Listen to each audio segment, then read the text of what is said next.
নমস্কার বন্ধুরা, আজ আবার আপনাদের সামনে নিয়ে এসেছি একটা রেসিপি নিয়ে।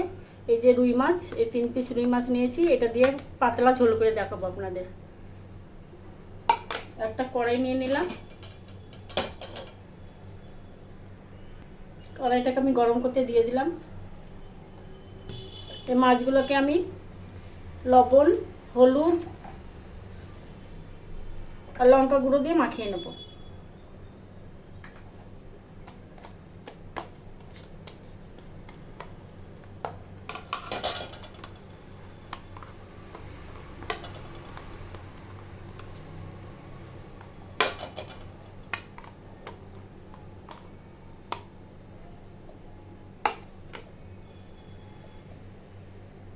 কড়াইটা গরম হয়ে গেছে, দিয়ে দিলাম তেল।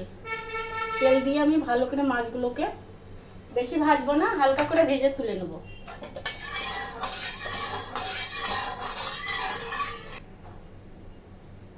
তেলটা গরম হয়ে গেছে, এবার আমি মাছগুলো ছেড়ে দেব।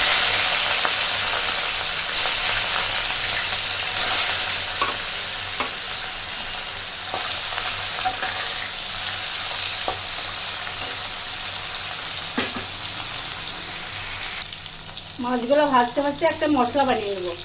এই কাঁচা লঙ্কা দিলাম 4টে, আর 2 টুকরা দিলাম আদা, আর 2 চামচ দিলাম মৌরি। এটা দিয়ে হবে রান্নাটা, বেশি ঝাল মশলা কিছু দরকার নাই।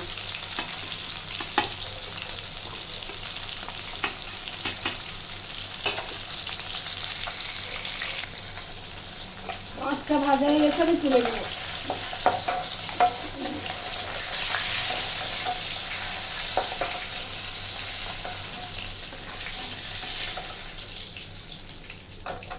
তেলটা একটু কমিয়ে নেব। ওই তেলে দিয়ে দিলাম একটা শুকনো লঙ্কা আর একটা কুচনো পেঁয়াজ। খুব কম মশলাই হবে যেহেতু।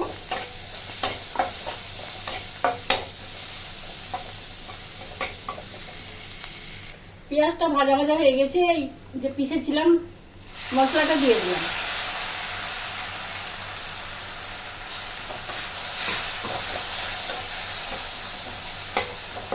মশলাটাকে ভালো করে কষিয়ে নেব। দিয়ে দেবো লবণ স্বাদ মতো, আর একটু হলুদ গুঁড়ো। আর কোনো মশলা লাগবে না এতে।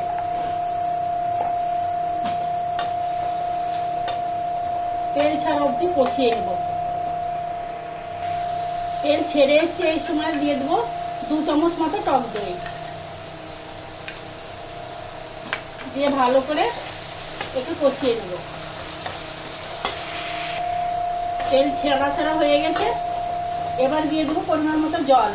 জলটা খুব কম দেবো, বেশি ঝোল হবে না।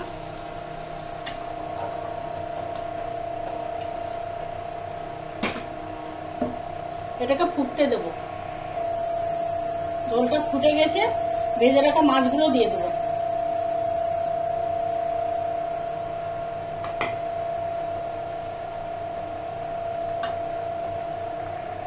বন্ধুরা, আমার এই মাছের ঝোলটা হয়ে গেছে। কম তেল মশলা দিয়ে, শুধু মৌরি দিয়ে তৈরি করলাম এই মাছের ঝোলটা। পেট ঠান্ডা করবে। খুব গরম পড়েছে এখন, এখানে সব জায়গাতেই গরম। গরম ভাতের সাথে কিন্তু খুব ভালো লাগবে। বন্ধ করে দিলাম গ্যাসটা, ঢেলে নিলাম মাছের ঝোলটা।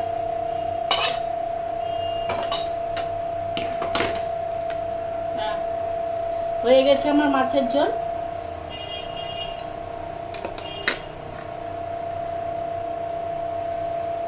কেমন লাগলো অবশ্যই আমাকে কমেন্ট করে জানাবেন। ধন্যবাদ।